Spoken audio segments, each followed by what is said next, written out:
जाएंगे ये मैं पूरी तरह से समझ नहीं पाया था। जब बारामूला में मेरे खिलाफ एक शख्स खड़े हुए जिन्होंने जेल से कागज भरे थे, जिन्होंने जेल से अपनी आवाज रिकॉर्ड कराई और लोगों तक पहुंचाई, जिन्होंने जज्बात के बुनियाद पे वोट मांगे और मुझे इलेक्शन में हराया, मैंने इसको ज्यादा खतरनाक नहीं समझा। मैंने ये सोचा कि जिस शख्स ने पहले भी इलेक्शन लड़ा है, इस बार भी उसने अपनी किस्मत आजमाई और जीत गया। लेकिन उससे अलावा मैंने नहीं सोचा। मैंने उसको साजिश के तौर पे नहीं देखा, मैंने कोई दिल्ली के एजेंडा के तौर पे नहीं देखा। मैंने ये समझा कि मेरी किस्मत खराब थी, उसकी किस्मत ठीक थी और नतीजा निकला। लेकिन जब मैंने गांदरबल इलेक्शन लड़ने का फैसला किया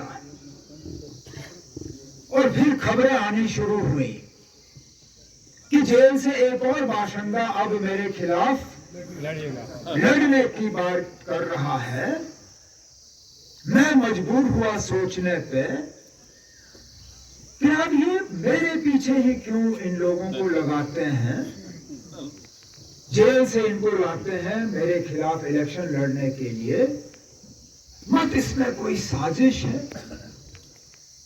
अब बारामूला का तो मैं तब भी सोच सकता था, वो वहीं का था। लेकिन इस बार जब गांदरबल को उनको लोकल जेल में कोई नहीं मिला, मेरे खिलाफ इलेक्शन में उतारने के लिए जैनपुर शोपियां से लाया। लेकिन चलो, मुझे तब भी थोड़ा सा शक था कि शायद ये खुद ही हो रहा है। लेकिन मैंने अपने 2-3 साथियों से मशवरा किया।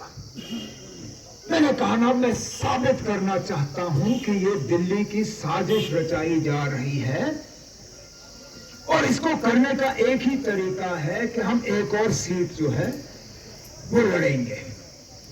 लेकिन हम बताएंगे नहीं किसी को कि हमने कौन सा सीट लड़ना है। हम आखिर में 1-2 जगहों से फॉर्म इकट्ठा करके, लेकिन चुपचाप तरीके से सुबह फैसला करके एक जगह कागज भरेंगे। कल साबित हुआ आखिर में कि ये जो हो रहा है, जेल से लोगों को लाके मेरे खिलाफ इलेक्शन लड़वाना, ये कोई मामूली बात नहीं है।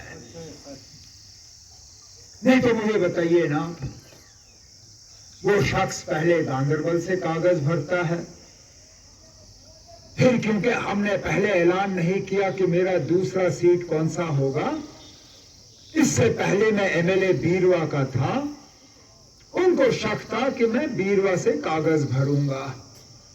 उसने अपने कागज बीरवा से तैयार किए।